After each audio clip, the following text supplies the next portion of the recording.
This is Out of the Box with your host, Jonathan Clark. Out of the Box, Sunday nights at 9 on Q1043. All right, welcome back. Jonathan Clark. We are in the studio with Chris from the band Muse. The new album, going to hold it up here, Simulation Theory. The band is on tour now. All the tour dates at muse.mu. They, of course, are Grammy-winning, Brit Award-winning, multiple award-winning.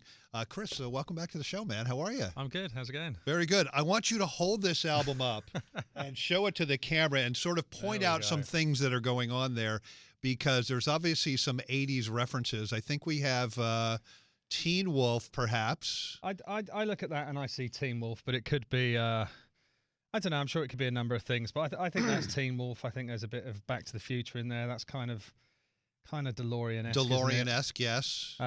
What else have you got in there? What kind of shades are you wearing there, man? What kind of shade? I can't. I think they're the same shades I had for the video shoot. Oh, okay. I can't remember what they were, but they were pretty badass. Yeah, there's all sorts in there. I think the whole idea was to kind of get that kind of feeling of 80s futuristic films. You know? That does look like a movie poster, come to think of it. It sort of does, doesn't it? Yeah. Yeah. The coloring and everything like Absolutely, that. I love it. yeah. Well, it's fantastic. The new album is fantastic. And I was kind of on that same note, expecting you to walk in with some parachute pants, a lot of hair gel, maybe a mullet, the cool shades or whatever, because there's so much sort of 80s sort of surrounding this music on this new album. Yeah, I don't really know where it came from. I mean, I think it was something that maybe crept in sort of further into the process, because obviously the album was recorded over a 2-year period, and it was recorded in separate parts. And I think initially we talked about the idea of doing a really stripped back acoustic album. And we actually started with Something Human.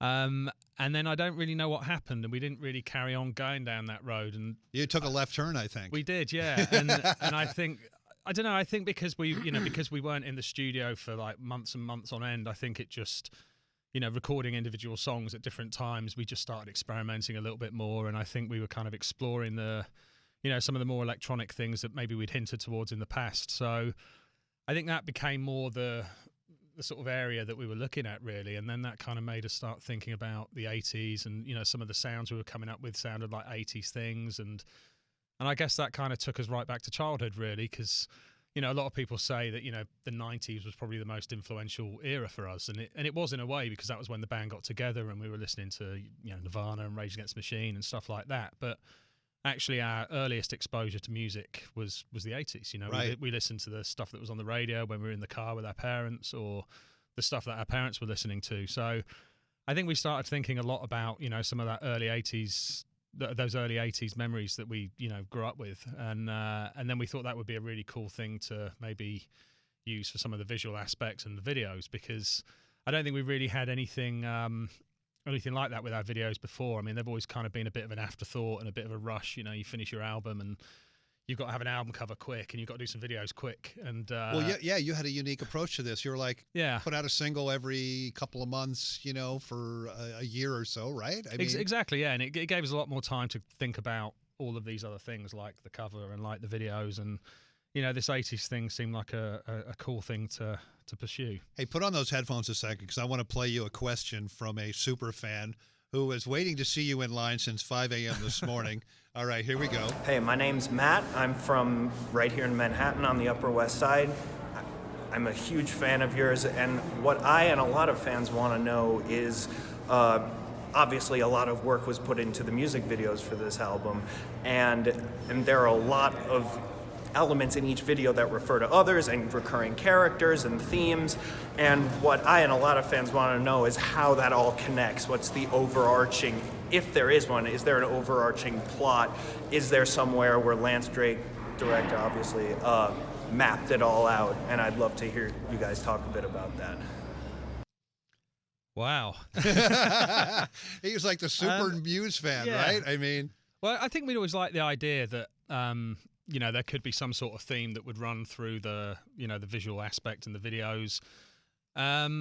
Whether it's a plot or such, I don't know. I'm sure if you look deep enough into it, there probably is. I don't know, but I think the more important thing for us was to have references in videos to other videos, so that they were kind of tied together. But I don't think you could necessarily say it's a story as such. I think it's just kind of a running theme that goes through. But like I said, it was something that we thought about. This 80s thing, references to, very blatant references to 80s films. Kind of gives a little bit of familiarity to people. People know what the references are, and I think they like that. And the legendary Terry Crews is in a couple of it. So what was it? The Old Spice commercials, riding horseback on it, topless on a horse. Like why Terry Crews? That guy's got the best body of any man I've ever seen in my life. Still. Yeah, it's pretty amazing. Wow, so you just happened to cross paths at we got to get this guy for the video? I'm not entirely sure how it came about initially, but obviously we wanted a bit of a beefcake, and he is a bit of a beefcake. I was looking at the Muse Instagram. You posted a photo of a Nintendo Game Boy, saying it was the first selfie device. I was trying to figure that out. Maybe that was Matt that was doing that. I think it was Matt that had that. Yeah, I noticed that on his Instagram. Was it yesterday? Yeah. Yeah, I didn't even know the Game Boy. I had a Game Boy, and I didn't know you could do that on a Game Boy. Yeah, I guess so. I didn't have one either. There seems to be a lot of horns on this album. In fact, the Tonight Show last night, was that a 4-piece horn section you had up on there for Pressure? Yeah. Yeah. We've done that a couple of times. We did a TV show in the UK, Jules Holland. And obviously, it's always very difficult to go on tour with all these extra elements that we've recorded with, strings and choirs and things like that. But, we decided for some of the TV shows that it'd be quite cool to bring these extra elements in and have them playing live. So I think that's something that maybe we'll incorporate a little bit into the live show as well later on, because it's always great playing with other musicians. So I know the Roots have a horn section. Did you use any of those guys, or these were guys who were separate from them? They were separate from them, I think. Yeah, we just got a full... But these guys are great. I mean, it was the same with the guys we had in the UK and a choir that we had in the UK as well. They kind of come into rehearsals, and you play the song once, and these guys just kind of play it. They nail it, right? Like they've known the song for years, and we're like, we've been rehearsing for months to get it to sound half decent, and these guys just come in and play it, and it's awesome. Speaking of horns, there's a version of Pressure with the UCLA marching band. Now, was that at a football game that you recorded that, or was it in the studio? Or I actually wasn't around when that was recorded. I was back in London for that bit, so I'm not entirely sure where that was done. It's amazing, though. And I think they were using that in television broadcast too, or something like. Isn't that right, Devin? Yeah, Devin emailed me about that. I'm like, I'm going to tune in and listen to that. Chris from Muse is with us. The new album, Simulation Theory, on tour now. All the tour dates at muse.mu. Why is your website from Mauritia? When we first set up our website, muse.com was owned by somebody else, and we tried to buy it off them, and they wouldn't sell it to us, or they wanted a ridiculous amount of money for the domain name, because they knew that we were this band that just got signed. And I don't think muse.co.uk was available either.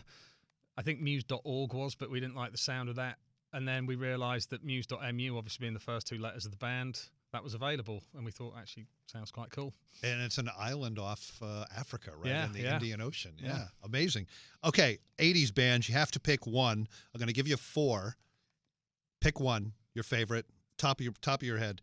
Depeche Mode, The Cure, The Smiths, Duran Duran. I'd probably say Depeche Mode. I thought you were going to go there. Yeah. We played with them in. I think it was in Sweden about 6 or 7 years ago, and they were great. They're so great, right? If you could stand in front of and watch one musician, dead or alive, play, who would that musician be? I mean, my musical idol is probably Brian Wilson, but I have seen him a few times, and I saw him very recently in Bristol. Beach Boys were kind of, the band that I loved growing up, and they're the band that have kind of stayed with me my entire life. But I have actually seen Brian Wilson a lot anyway, so I guess I'd have to pick somebody else. I was going to go John Entwistle or something like that. Well, I've seen John Entwistle as well. So okay. I saw him I think it was at that weird Woodstock thing they did in '99. Ah, right. And he was, I think he played on the same stage as us just before we played. I don't know, maybe Jimi Hendrix. Yeah. Or Kurt Cobain, actually. Kurt Cobain. I was a massive Nirvana fan, and I never got to see them play live, which was tragic. His name is Chris. He's in the band Muse, the new album, Simulation Theory. Chris, hold it up again for the camera right there. And the band is on tour now. Tour dates at muse.mu. Congratulations on making another fantastic album. So way to go, man. And we'll see you down the road. Thanks for stopping by. Cheers. Thanks. This is Out of the Box with your host, Jonathan Clark. Out of the Box, Sunday nights at 9 on Q1043.